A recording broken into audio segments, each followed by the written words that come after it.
Assalamualaikum warahmatullahi wabarakatuh. Di sini saya akan memaparkan materi modul 5, yaitu konsep modal. Sebelumnya, perkenalkan, nama saya Fika Fadila dengan NIM 1212147, mata kuliah Manajemen Keuangan, Universitas Dian Nusantara. Pengertian modal.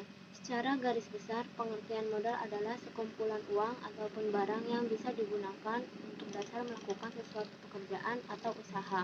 Karena modal sesuatu hal yang sangat penting dalam perusahaan atau bisnis dalam berbagai skala bisnis, mulai dari bisnis berskala besar ataupun berskala kecil. Sejarah modal. Dalam sejarahnya, modal dikenal pertama kali sebagai pasar modal, karena dari modal yang terkumpul, seseorang bisa melakukan kegiatan bisnis melalui kerjasama. Menurut catatan sejarahnya pasar modal, VOC merupakan perusahaan pertama di dunia yang membuka pasar modal. Jenis-jenis modal berdasarkan sumber modal eksternal yang diperoleh dari luar perusahaan, kreditur atau para pemegang saham. Modal internal diperoleh dari kekayaan seseorang atau perusahaan. Berdasarkan pemilik, modal sosial berasal dari masyarakat, dan modal perseorangan dari mereka yang akan memberikan laba pada pemilik. Berdasarkan wujud, modal abstrak atau modal pasif, modal yang tidak bisa dilihat, tapi penting untuk perusahaan. Contohnya adalah hak cipta, pengetahuan, skill tenaga kerja, hak pendirian usaha, dan citra perusahaan. Modal konkret atau modal aktif, modal yang dapat dilihat atau memiliki bentuk. Contohnya adalah bahan baku, mesin, gedung, kendaraan, gudang, dan lain-lain. Berdasarkan sifatnya, modal tetap digunakan untuk keperluan kegiatan produksi, seperti gedung, tanah, kendaraan, dan lain-lain. Modal lancar, modal yang akan habis terpakai dalam satu kali proses produksi, seperti bahan bakar dan bahan baku.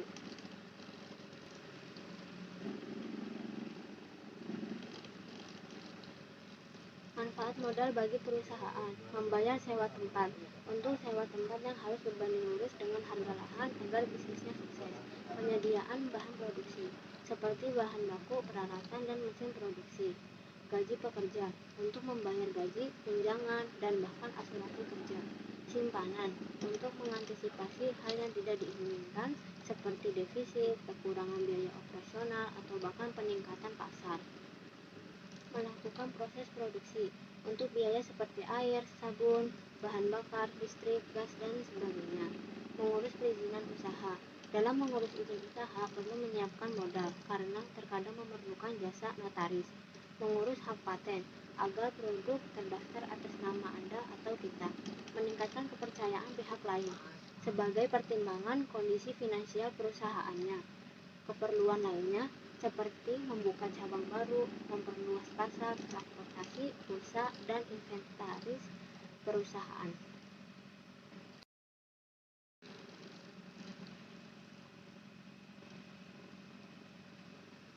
Sumber modal ada dua, yaitu modal sendiri yang dihasilkan dari kekayaan pemilik perusahaan dan pinjaman atau utang yang berasal dari luar perusahaan dan sifatnya sementara di dalam perusahaan karena merupakan utang yang harus dibayar kembali.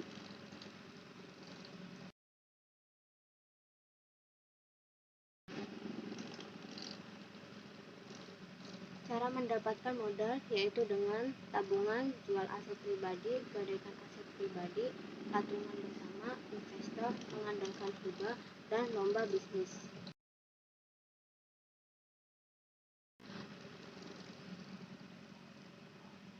Terima kasih. Sekian presentasi dari saya. Assalamualaikum warahmatullahi wabarakatuh.